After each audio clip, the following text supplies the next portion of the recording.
Hello, I'm Gretchen Sable, and I am coming to you tonight from Andover, Minnesota, where it's very, very cold tonight and only getting colder, which you don't expect on December 4th.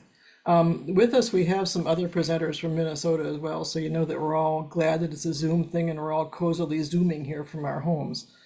We're going to be looking at the idea of a Mississippi River Compact tonight, which is an idea that's been floating around the river for quite a while, but it hasn't really taken hold. And so we have with us John Stack. John is a JD candidate, is that right? JD now. JD, whoa, things have changed. And he wrote a paper on the idea of a compact for the Minnesota Law Review, and that really piqued a lot of people's interest. We also have Senator Hoffman with us. Senator Hoffman's from the city of Champlin. He serves northern Hennepin County, basically, I think, which is where Minneapolis is. So we're kind of an urban county with a lot of rural components still. Yeah. 23 miles of the Mississippi, Gretchen. Yeah. Where Okay. Brooklyn Center ends, Brooklyn Park starts all the way out to a little bit of Otsego too. Okay. So there you Yeah. go. So he's a river senator.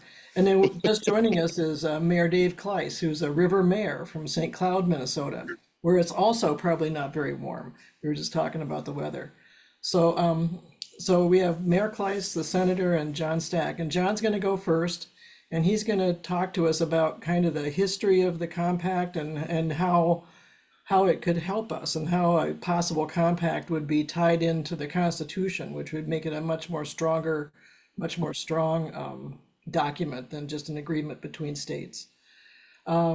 Senator Hoffman's going to talk about kind of the things that he's done to convince the mayors that this was a great idea. And then Mayor Kleis will be able to talk to us about the mayor's perspective on this. Mayor Kleis is the current mayor of St. Cloud for another, what, month? And then he's stepping down after a long, long tenure. Thank you for your service. And he will be moving on to greener pastures, maybe warmer pastures. So, yes, John, Senator. Alexandra Campbell Ferrari is now in the crowd. She actually John Stack and we were talking about her. She forgets more than a day, just like Jerry Nelson forgets more than a day on Mr. River. Alexandra is absolutely the gifted one on this. If it'd be great if you could, can you Okay. swing her into the column Okay, here? I'll work on that while John's talking. So, Awesome. so Mr. Stack, would you like to take it away here? He's going to show some slides and talk to us, and we'll let him get rolling. So, as I said, I'm a lawyer. I work for the Minnesota Court of Appeals, and I need to point out that the views I express here are mine alone and not my employer's. Besides that, I'm a lifelong Minnesotan. I grew up near the St. Clair River in Stillwater, Minnesota, and then I moved near the Mississippi in Minneapolis for law school. I recently published a law review note that discusses interstate compacts, and I proposed one in that note for the Mississippi. Today, I'm hoping to give you all some helpful background on what an interstate compact is, some of the law underneath it without getting too much into the nitty-gritty, boring stuff. And then I'll move on to talk about some well-done interstate compacts before passing it off to my more interesting colleagues on this panel. Get started. So before we talk about the compact clause, we're going to talk about watershed governance more generally. And it has to deal a little bit with this guy you see here in this black and white photo. That's John Wesley Powell. And he had this idea when the United States were settling the western part of the country that the new states that get entered into the Union should be based around water bodies and water basins. He thought that water would be too hard to manage across state lines. There would be too many fights over it. So that we should avoid that issue altogether and just make state borders kind of like in the map you see in the bottom left there around water bodies. Obviously, that's not what happened. We have pretty geometrical shaped states, especially in the western United States, as shown by the map up in the upper left. And that's come with it some issues, issues about watershed management. So then we get to the United States Constitution's Compact Clause. At base level, the text just states that no state shall, without the consent of Congress, enter into any agreement or compact with another state. It's kind of non-justiciable. States enter agreements with each other all the time without getting Congress's agreement about them. and nothing happens. Congress and the United States don't come down and say, states, you're in a non-ratified compact, get out of here. But they also won't enforce a compact unless Congress assents to it. So that brings me to this guy you see in the upper left-hand corner of my screen. That's former Supreme Court Justice Felix Frankfurter. And he had this idea, looking at some of these issues among shared water and natural resources, especially in the Western United States, and thought that we could use this clause of the United States Constitution to create shared governance structures between states that would allow for states to manage these shared resources in a more cohesive manner. And ever since he wrote a law review article espousing this belief, interstate compacts have kind of taken off. Some other things about legal things about the compact clause before I move on. That at base level, they're just contracts between states. It requires every state who wants to be a part of one of these compacts or contracts to sign it by passing legislation in their respective state legislatures, and then the federal government agreeing to it with corresponding federal legislation. It's super powerful when it's acted into, though. They've been enforced against states, even when the state Supreme Court has said that this compact is unconstitutional by other states' laws. The feds have stepped in and said, too bad, you entered into it, therefore it can be enforced against you. Even Congress can't unilaterally kill a compact on its own, which makes it pretty powerful and almost like a constitution of its own, each one of these compacts. However, the Supreme Court still has the ability to interpret these compacts how it wishes. Typically, how disputes come up when there's a fight over these compacts. One state will sue another, and when one state sues another, the Supreme Court hears that case in its original jurisdiction, which means it's the only court to listen to it. The Supreme Court isn't all that good at hearing cases in original jurisdiction, so these cases often take years to resolve, and the outcomes that come out of them have been a little bit antithetical to some of the purposes of these compacts in the minds of some people. For example, the states of Kansas and Colorado, along with some other states, entered into a compact over the Arkansas River.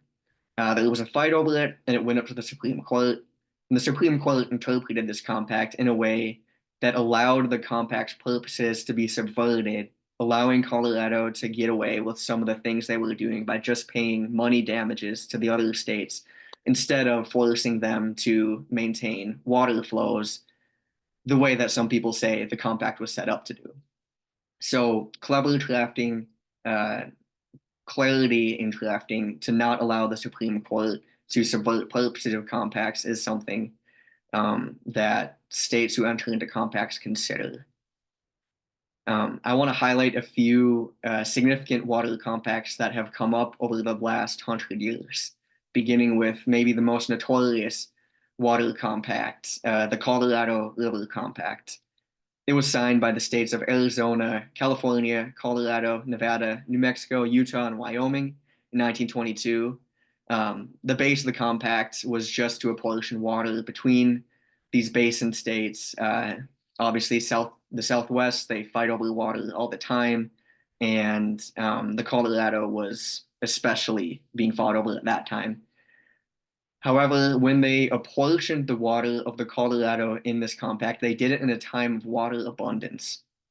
And what they expected to be enough water for everybody, the states included, from the Colorado just turned out to be fantasy. Now there's conflicts over Colorado River water all the time. There was a Supreme Court case as recent as this year that got released about apportioning Colorado River water because this compact essentially doesn't have enough wiggle room for states to adjust when flows get too low as they are now. one scholar has put it that compacts at their base level are just contracts. And the mark of a good contract is one that's foreseeable, that gives people a way to look to the future and order their affairs so as to not have to fight or litigate. Hey, And John, excuse me, this is yeah, Gretchen. You're sounding a little garbled. I don't know if it's your mic or something. Maybe either I'll, slow down a little bit or just see if I'll you. shut off my video. That tends to help. Okay. So the Colorado River is it's one of the most litigated over bodies of water in the United States. Um, in that some say is a mark of a poor compact because of how much litigation it has faced. I want to move on to a couple of compacts that have arisen from the more humid east, from areas of water abundance, beginning with the Great Lakes Water Compact, which I'm sure many of you know about. It happened just in 2008, signed by the states making up the Great Lakes Basin, which, as you can see in the top left-hand corner of my screen, uh, it's a pretty sizable water basin that it makes up. Um, the Great Lakes Compact was entered into for the purpose of protecting the water of the Great Lakes for future generations. Um, there was a threat at that time when it was entered into of companies shipping Great Lakes water on tankers towards the more water needy parts of the world. And that was a big impetus that moved the basin states towards entering into a compact. And now the Great Lakes Water Compact kind of just does just that in protecting the Great Lakes from diversions. Uh, right now, the Great Lakes Compact uh, involves a compact commission or council, which is made up of assignees of the 8 Great Lakes Basin states. Uh, and their main purpose is to approve or deny people who want to divert water outside of the Great Lakes Basin.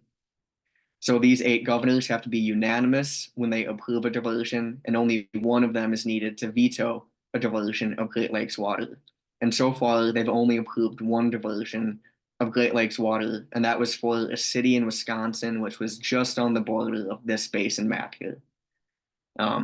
However, the Great Lakes Compact has been criticized for not addressing water pollution. And a similar compact, a little bit older, is the Delaware River Basin Compact, which refers to this same state, the same water body that Washington crossed so long ago, as depicted in that photo in the bottom right of the photo collage there.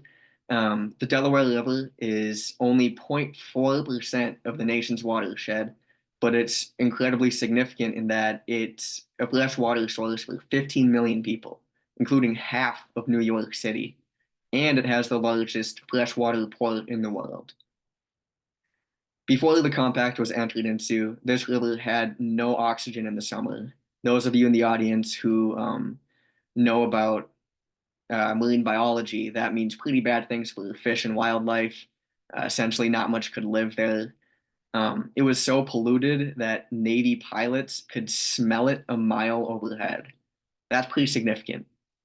So, facing these challenges, facing how significant the water was for so many people, the 4 basin states making up the Delaware River Basin entered into a compact. These were the states of New York, New Jersey, Delaware, and Pennsylvania. The states also took a unique extra step of adding the federal government not just as an approver of the compact, but as a member as themselves. So the federal government is a full-blown member, similar to a state in the Delaware River Basin Compact. They saw that the federal government was way too involved in management of the Delaware for them not to be involved with the management decisions that would come from the compact, so I decided to add them as a member. The most notable thing about the Delaware River Basin Compact is it created this commission called the Delaware River Basin Commission, which is an immensely powerful interstate agency that can apportion the river in times of drought, execute plans for water quality initiatives. It provides flood control, it regulates hydroelectric power, it controls watershed health, and it provides for and protects recreational opportunities. And to carry out these significant duties, the Delaware River Basin Commission has significant and equitable funding from each basin state, as well as the federal government, and has broad authority to bring enforcement actions, build projects, obtain land for eminent domain, and produce reports on watershed research. It has authority over all substantial new diversions, wastewater releases, floodplain encroachments, and stream bed modifications. And it even created a groundwater protection scheme where state law did not allow it in Pennsylvania. As a marker, and as compared to the Colorado Compact, there's been no litigation between the basin states over the Delaware River water since it was entered into in the 60s. And oxygen levels are now high enough that fish, even fish highly sensitive to poor water quality, have been able to return, much to the delight of anglers and fishermen like myself. Moving on to the water body at hand, we have the Mississippi. I'm sure a lot of these challenges will be no surprise to the many in the audience, as well as my colleagues on the panel.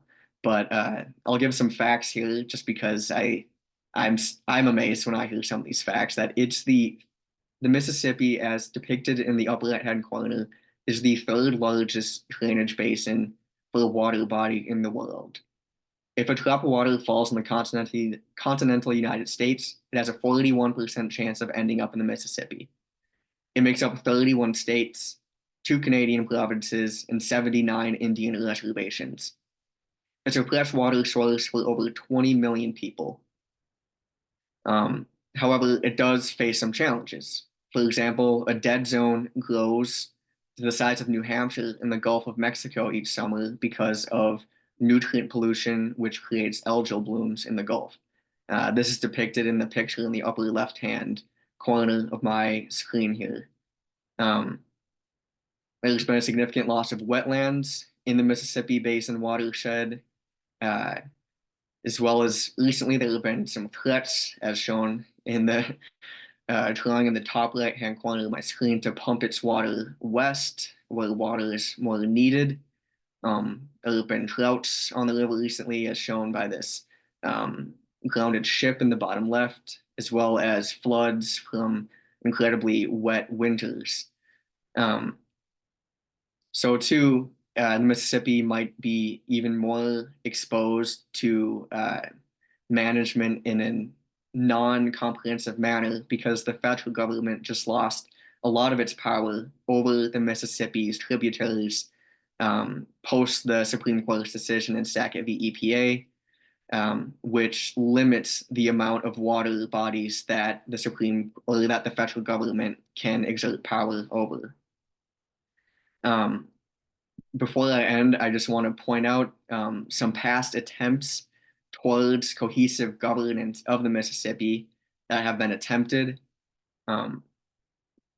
Well, there have been some attempts at a Mississippi River Compact before. None have been successful. 2 of them that I'll highlight.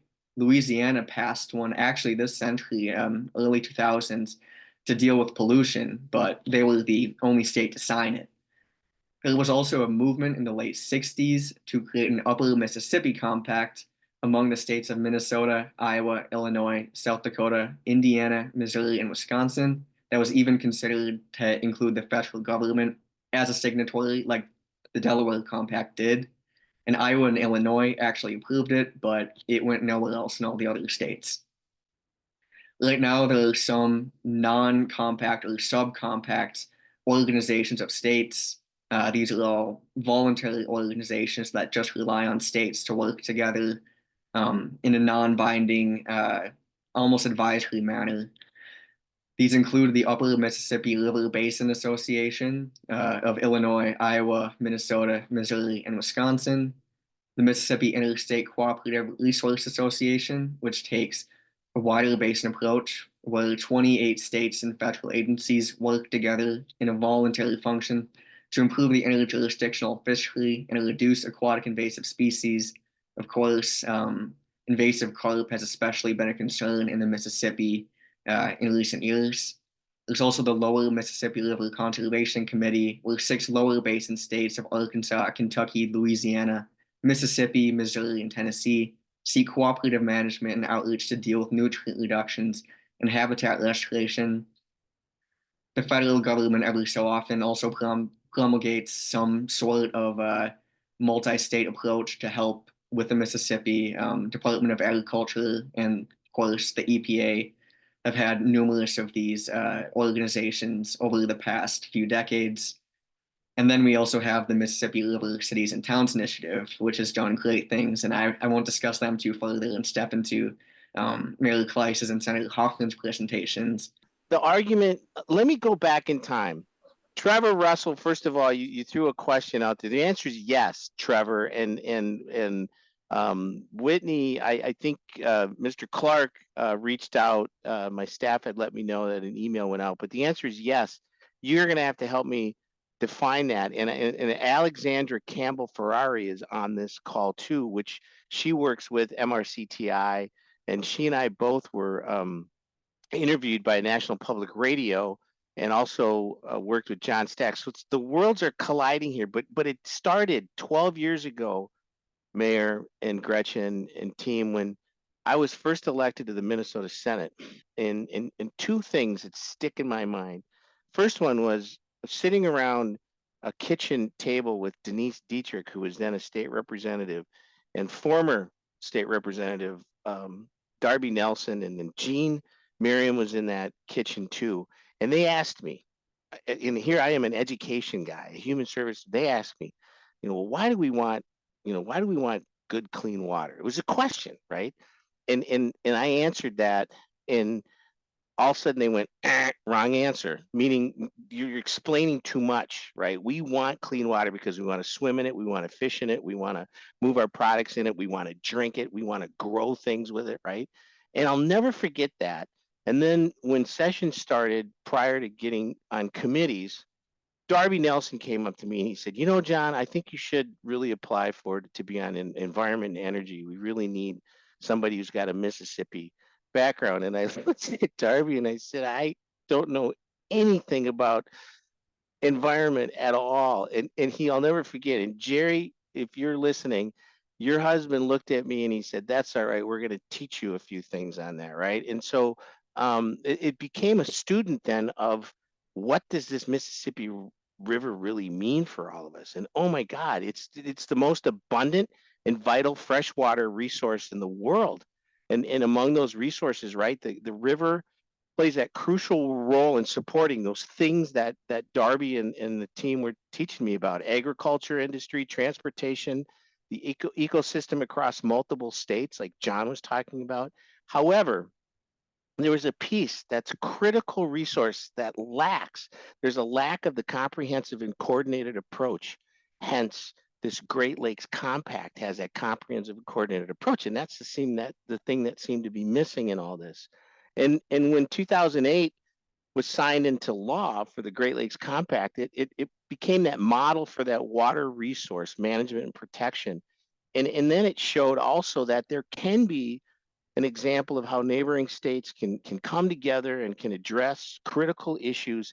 And those critical issues that the mayors, and Dave, for years, it was the MRCTI who was always talking about the states, the differences. The mayors wanted to get together. It's this comprehensive, coordinated look at water management. And I mean that in a global sense of water management, right? Yet there's a compelling argument in all this discussion in all these years for a creation of a Mississippi River Compact. And that argument was to really address the complex challenges and the opportunities presented by this iconic river, right? And John, thank you for pointing out, the 31, it's 40% of all water in the United States is this Mississippi River Basin, not just the 10 states, but the 31 states and the territories. You mentioned the 2 territories. And to understand just the amount of life that water is. And Dave, remember last summer, or Alexandra and Dave was 2 summers ago. We were up in Red Lake, and the chair of the Red Lake band, he made it very clear. He said, look, we are going to get involved with this because water is life. Do you remember that? Those 3 little words he said up there. I sat there and I went, yeah, water is life. And then he said it again. And it was like, yeah, water is life.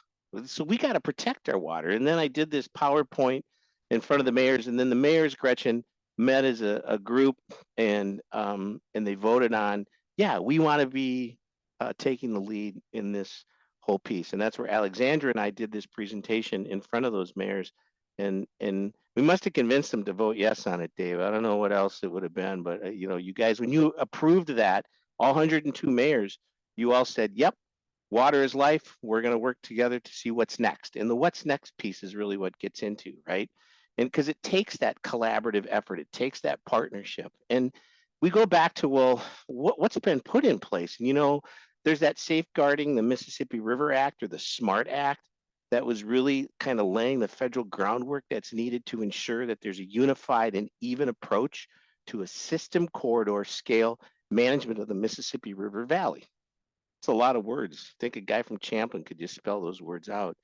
But really, when you look at what Senator Boozman of Arkansas did on the 2022 Water Resource Development Act, that was really that significant portion of the bill that was passed because of that.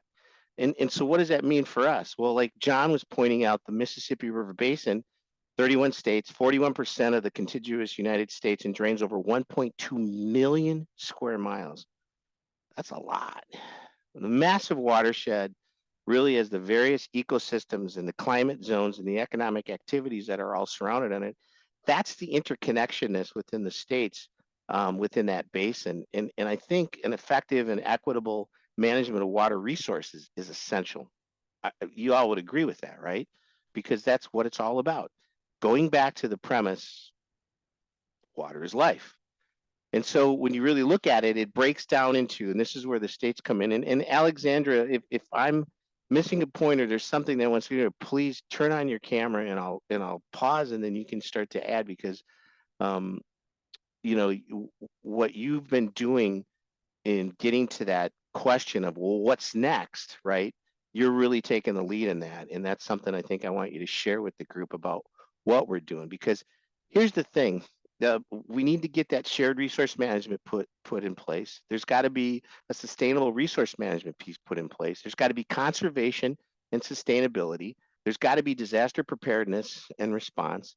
We got to look at the economic benefit, right? These are going to be some economic benefits there is. We also have to put in place a conflict resolution piece within water. Like, what if Iowa wants to take more water from the Mississippi River and sell it to the state of Wyoming?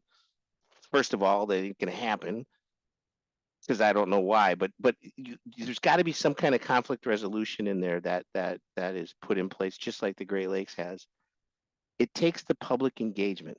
It starts with here. So Gretchen, thank you for putting this together, because it starts with that public engagement, saying, yep, this is important to us, and this is how we think it should look, right? That public engagement is really important, because the stakeholders, including all organizations, right? The environmental organizations, businesses, and communities all along the Mississippi River, public engagement provides that transparency, that inclusivity, and there's a sense of shared responsibility, right? If we go back to what the chair of the Red Lake Band is saying, water is life, or if we go back to the time in Denise Dietrich's kitchen when Darby Nelson and Jean Merriam and Denise Dietrich were quizzing me on why water is important, it's that piece about finding that shared responsibility for the river's well-being. Climate change adaptation, it's got to be a legal framework put in place. And then you got to preserve that natural heritage, right? It's got to be a sense of preserving that. Be proud of the Mississippi River. It's kind of cool when I get to tell people that my new Senate district, which is like 23 miles long, but it's 23 miles of the Mississippi River. Every community that I get to represent, thank you, community members, for voting for me. And even those, if you didn't, I still get to represent you. But there's 23 miles of the Mississippi River that all get to touch. That's the same thing that we have in common there, right? But finally, it really wants to look at the demonstration of leadership within this establishment, right? So when you set up this Mississippi River Compact, it's got to be setting at that demonstrate that leadership that demonstrates that shows responsible water resource management, right?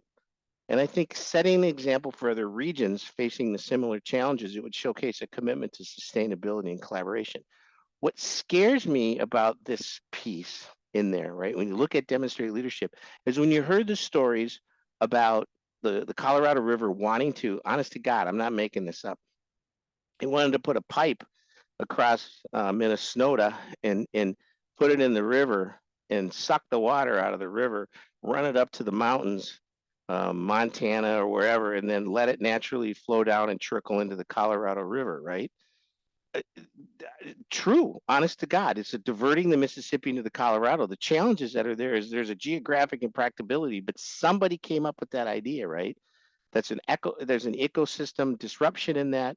There's absolutely legal and economic impacts. Although I'm not a lawyer, Alexandra is, John is. I played one time in a play, but that doesn't count. Mayor Kleis, are you a lawyer by trade? I am not. No, Okay, not at all. good. Well, then we're good. That's so there is going to be legal and economic impacts. John pointed those out too as well. There's environmental consequences, and then it becomes a water scarcity issue. And then that PowerPoint that I had done for the mayors, it showed that the Mississippi River just dropping down to absolutely nothing, to where in Memphis, Tennessee, barges that had grain or corn or whatever actually were cracking in half because they got stuck up on sand. And then down in Baton Rouge, here's this warship that's supposed to protect the southern borders of the Great or the Gulf, and it was sitting up A-framed on sand because it was not enough water for it to even get into the Mississippi River to go out. And then there's a picture of that. And so it's like, yeah, something's changing here. We got to do it. So the success of having the success of the Great Lakes Compact, right, demonstrated there's a potential benefit, or there's a great similar agreement for the Mississippi River. And that compact, I think, would provide a framework for some collective action, ensuring that this iconic, massive river remains a valuable resource for all the states it traverses, right? I think it's an idea that's worth exploring and promoting that environmental protection, economic growth, and cooperation among the states that are connected within that basin. I'm including all 31 states, even though the mayors just do the 10 states. But thank God the mayors are taking the leadership. And there's Dave, I want you to really, hammer that home, because it's going to be vital to us. And in the Mississippi River, which is a vital national resource, deserves that comprehensive cooperative management piece looking at it. And I think having a compact that is modeled after the successful Great Lakes Compact really could provide a framework for addressing the current and future water challenges. So, the states within the Mississippi River Basin, need to come together really on that shared vision. And so what's next for us? Next for us is the states defining that. And I think, Alexandra, if you want to kind of touch base on what's next for us, I mean, what would that what's next look regarding the process, if time allows, if I didn't go over what I wanted to really get going into, if that makes sense to you all, Gretchen? Yeah, Alexandra, if you wanted to say something now, we still got Mayor Kleis out there and he's kind of between things. So if we could maybe let him go first. Yeah, and then come back to Alexandra, because we talk about the process about what's next. What does that mean for us in Minnesota, in Iowa, in Illinois, et cetera, Mississippi? So I'm okay with that, Gretchen. Okay. I got a picture when you brought that up. That's a Oh picture my I took at a God. demonstration. Where were you? That was a demonstration at the Capitol a while back. That's so true. Isn't that Yeah, a cool? okay. That's Mayor smiling. Kleis, take it away. Well, thank you, and I appreciate Senator. I appreciate your intro into that, and really that really. And I apologize. I'm kind of in between. I'm in a hallway here, so if someone comes by and might say hi, I may, because I'm in a corridor here. And my challenge is not so much as being in between things, but I got about 15% left on my battery here, and I'm on my phone. So, so if there's some reason I just completely black out, it's because my battery ran out. But I really, the MRCTI, Mississippi River, obviously is very important to not only the country and we're in the world. I mean, 45% of our agricultural exports, flow down that road. It's a super highway. It's the transportation part of it. It has so many different benefits to not only our states, the 10 states that it flows through, and all the communities that are part of that up and down the Mississippi River, but nationally and internationally, especially from a food source of the agricultural products that flow down there, and it has an effect on even folks that may not utilize it, because obviously if we weren't using that super highway to transport all those goods, there'd be millions of trucks and freight on rail and on trucks that would really even create even more of a hazard from the those effects on climate change. So it really is in a major resource, and and I just happen to be fortunate to represent the people along a piece of that river, a city, and a number of years ago. A number of mayors got together, and really, you talk about the example of the Great Lakes Compact. I mean, really, that was the example of what actually was utilized, not for the compact, but the Great Lakes connection and collaboration for the MRCTI. I, along with the former mayor of St. Louis, Francis Slay, were the first two co-chairs of the Mississippi River Cities and Towns Initiative. Two of those mayors, and again, these are mayors that represent cities all along from the headwaters in Minnesota all the way down to the Gulf. It really started as that is that level where folks, we all have different communities, we all have different economic activity and different reasons for supporting the river, and the Mississippi River is different in all of our communities. St. Cloud, we're in an area where it's not navigable.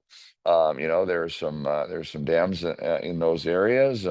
Minnesota, is part of that where it begins its navigability all the way down to the Gulf. But it's really the tourism part in Minnesota. But in all 10 states, there's different parts, different reasons, different history. Different.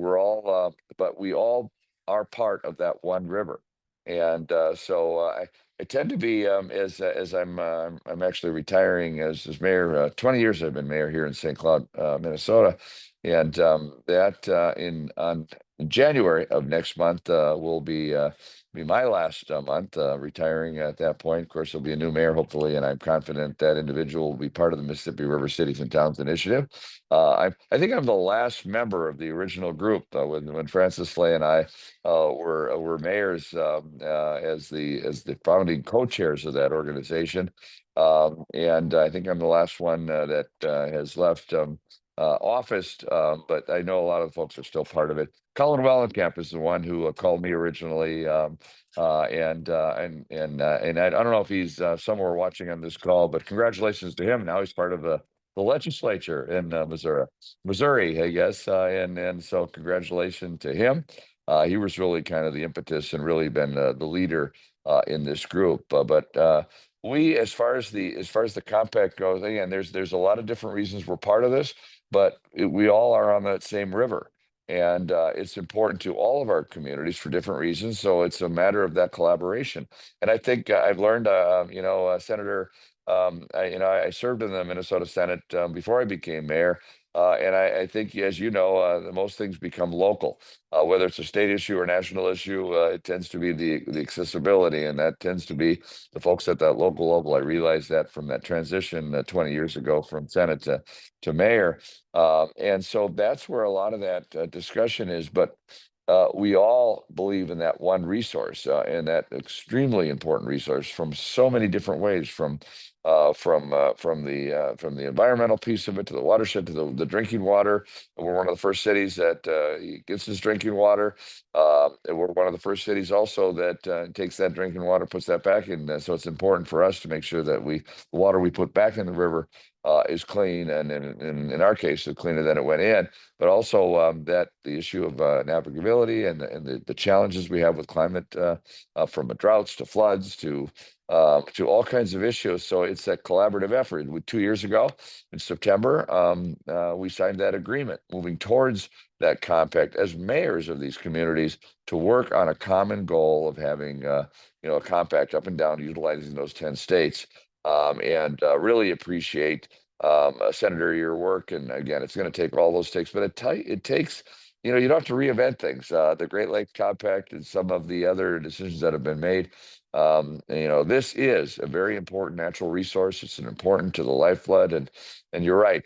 We not only you know, connected with the cities up and down the Mississippi River, but also with the tribes along that area too. And that's an important part of that. You know, the water is life, and it's an important piece of that. So this is just moving us forward and continuing that moving forward, but collaboratively in a way that protects that natural resource, but also the lifeblood of our economy. The economic impact of the Mississippi River is in the billions. What is it? Estimate over $500 billion. You know, it really is significant, not only for our states and the communities that we all represent, but for the nation. And also as an export and that food supply for the world. You know, that's my little piece, and I appreciate the opportunity to come on here, and we'll pass it back to the panel. Certainly, if there are any questions for us, but I'm very proud of the MRCTI. It's been a great organization, and that has really led at that grassroots level. Because in order for anything to happen at the state and the federal level, it really comes down to those local communities and the communities that we all represent, and are honored to do so. Thank you, Mayor. We were going to go to questions. Did you, Alexander, are you there? Would you like to make a statement or two here?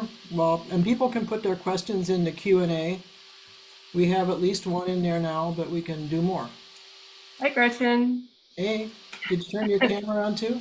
I can't turn my camera on, but that's okay. I can be a lifeless voice or an lacking body voice. But yeah, thank you, Senator Hoffman, for the shout out.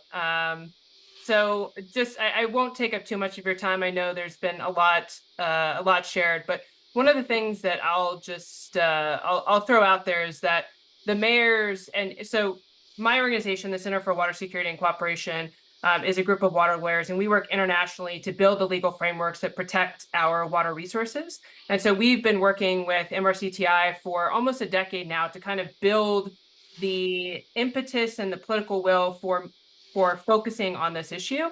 And one of the really exciting things that I want to announce, and I didn't want to take the mayor's well, I didn't want to take this from the mayor in case he was going to share it, but the executive committee of the MRCTI just voted and approved something called the Mississippi River Local and Tribal Leaders Agreement.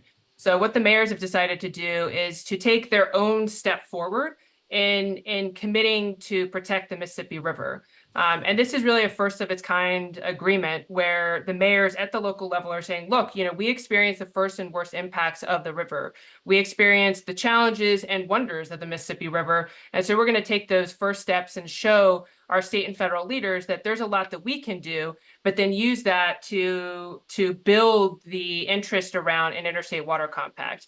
And I think just to add to what everyone has already said, you know, the Interstate Water Compact is a U.S. constitutional mechanism. It's in the U.S. Constitution. It enables states to join together and enter into these compacts. John, you talked about that a little bit.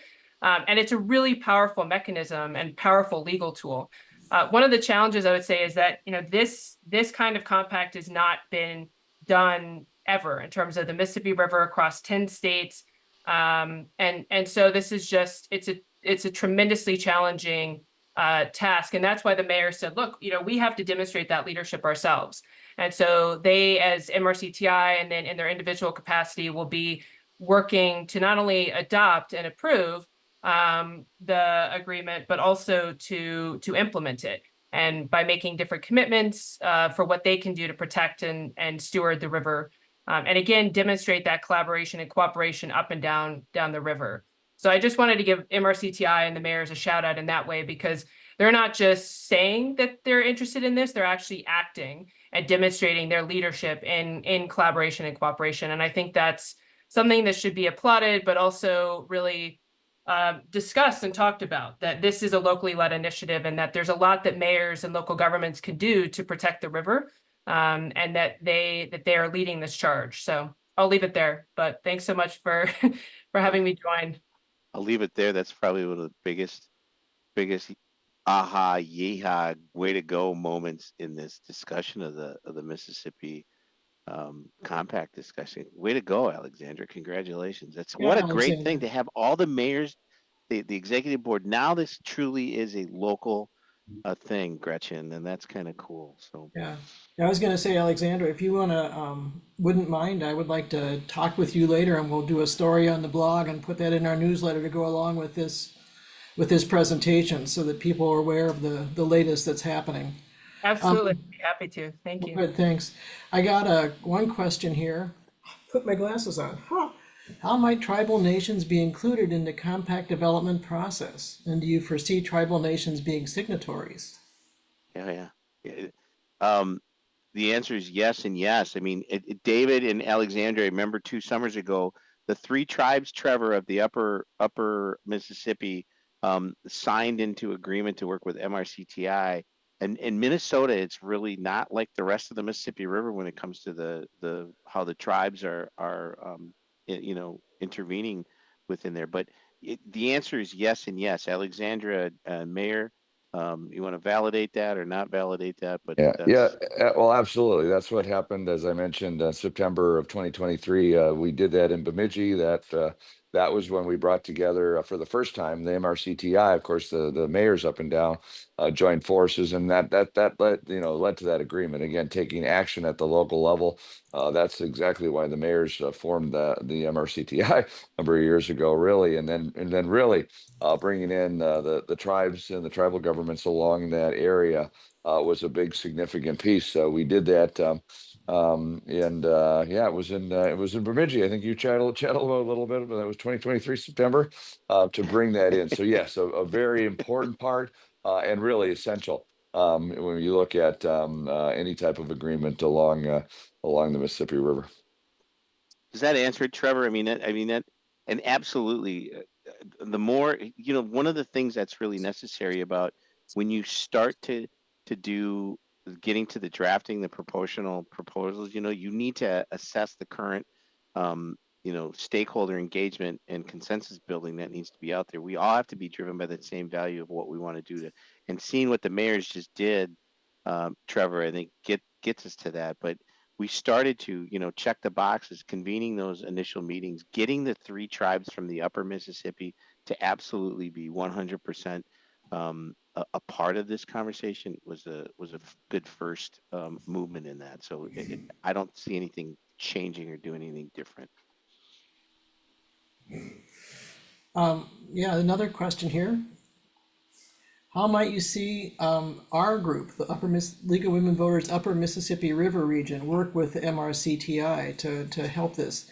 So a little bit about our group. We are local leagues from Bemidji down to where the Ohio comes in, well, St. Louis. And so we have local leagues and people who are politically aware and connected throughout these areas, and we would love to work on this issue. And so how can we work together? Either the mayor or Alexandra or anybody else? Because we do 5 states, and so we can reach out, and Colin Wellenkamp actually has spoken some to us, so I'm excited to hear that he's now a legislator in Missouri, so. Alexandra, do you want to, in our conversation about identifying the stakeholders, that within those 10 states, is absolutely, this is another group that needs to be. So is that something you want to touch on? Sure. So, I mean, we would welcome any partners, and I would encourage you to reach out. And Gretchen, I'm happy to give you my email address. Senator Hoffman, it's really Senator Hoffman, Mayor Buzzcraft of Vidalia, Louisiana, and I kind of leading this effort. So Senator Hoffman and Mayor Kraft are the co-chairs of the city-state task force for MRCTI. And so we as a group have been kind of creating a game plan for MRCTI and how they can move this forward, how the mayors can move this forward, and how they can help to create the political will and the impetus to really get states interested in this. So I encourage you to reach out. We're really interested in working with stakeholders, not only to identify, and I think Senator Hoffman, you were referencing this, but having state legislators who want to work with us and help to define what contours of that compact are. A lot of compacts deal with very discrete issues, And so there's some big questions that we need to ask ourselves, all of us as stakeholders in the Mississippi River, in terms of, is this dealing with water quality? Is it dealing with water quantity? Is it dealing with both issues? Senator Hoffman and I have talked about this a lot, about how important it is to deal with both, but can we handle that? Can state legislators, of course, 10 state legislatures handle that? So there's some really big policy questions that have to be answered and discussed and debated and dialogued about. And we're really at the initial stages of having those conversations right now. Another one of the questions that we got kind of ties into what you were just saying, Alexandra. The lower states, we represent the upper Mississippi, but the lower states are actually part of this, right? And they're, on board as well. Yep. Absolutely. Yeah, absolutely, 100%. My co-chair, who Mayor Kraft, is from down in Louisiana. And really, I was going to try to do his accent, but I don't do it very well. But it's a hoot to hang out with him, because it's like they absolutely, that Mississippi River has got the same love and values that we have up here that they have down there, even in Baton Rouge. Gretchen, you asked that you asked that question. We're down in Baton Rouge, and the sun was starting to come down, and there's like about 8 of us that went out, and we just waited. And this spot on the Mississippi River is so beautiful. It's just like this gigantic pool of water down there, and it was just like, wow, I felt like I was up on this smooth body of water in northern Minnesota. But the southern part is very much deeply involved in this, Gretchen, to that question. Yeah. Okay, good. So a question that I had, how can this be effective without involving the tributaries? We know that there's been moves to use Missouri River water, and that's certainly a major tributary. The Ohio as well is highly polluted. How are we going to make this work without involving others? Well, our first act is to really the 10 states. Our first act was really to focus on the 10 states that go along that, right? And because there was conversation early on, because if you really look at it and you saw John's map that showed the 31 states, I mean, you're talking about all that. It's like, what we're going to do? We're going to just try to isolate and focus on the 10 states, and then the conversation will go up. But we clearly, because this is where early on the first conversation from a lot of the mayors was quantity, when they were so concerned that Phoenix was going to drop a big old pipe down in the southern part and suck water out of the Mississippi because they're, whatever, that those kind of conversations were happening. And it's like, okay, quantity, well, quality. So, I mean, those all were happening at the same time. But clearly the Mississippi River Cities and Towns initiatives are the 104, 102 mayors along the 10 states of the Mississippi. We're starting there, Gretchen. And then we're going to, make sure that we have everything lined up there, because we believe if that's the case, now we're controlling what's happening in the Mississippi, then we can start moving outside of that role. Does that make sense? Yeah, you have to start somewhere.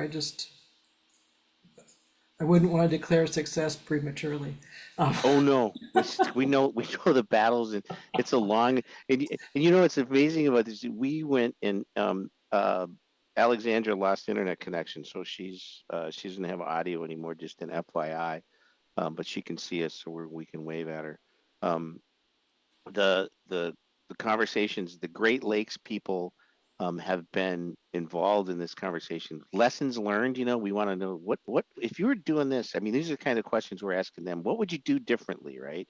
And then CSG, Center for State Government, those folks are also involved in the, and we're asking them the same thing. Well, what would you do differently than what happened, years ago? And so lessons learned is on there, but then getting all those folks involved is actually a really good process move. I got another question that came in. Once the compact is approved by all parties, who enforces it? So that's a question for John Stack, actually. And how would enforcement be funded?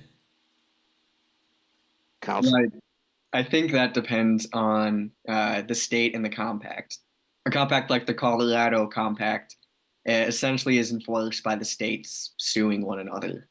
Other compacts like the Great Lakes Water Compact have systems where it allows for people who are quote unquote aggrieved by something from the compact to bring a private right of action to the compact council itself to then enforce the terms of the compact against somebody who might be violating it.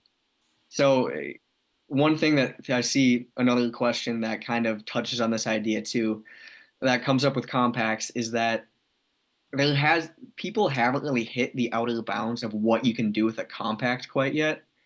You can kind of do anything with it. And if that involves a super unique enforcement mechanism that that means that people go to a special court that's set up just for compact purposes, that potentially could be allowed.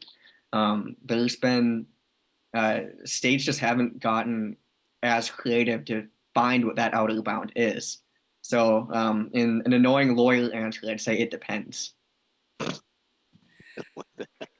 We got a couple more questions here, and then we'll wrap it up because it's almost 8 o'clock. Let's see. Another question for you. So for Mr. Stack, have other compacts been amended or evolved over time to take on additional issues after origination? Could we start on water quantity and later explore water quality, or do they need to all be meshed at once? So many compacts do allow for an amendment process. I don't have off the top of my head how many compacts have been amended, but certainly many of them have. There's just so many compacts out there. Oftentimes, the language that's put into compacts to allow for amendment is some kind of procedure via every single state who was a signatory approving some change to the compact. And a lot of these compacts have agencies that actually work on behalf of the signatory parties, like the Delaware Compact does. And those allow for amendments that may not take the place of each state passing a law, somewhat like passing a new compact. So the idea that we could start with water quantity within Mississippi and move to water quality is certainly within the realm of possibility as far as the law goes.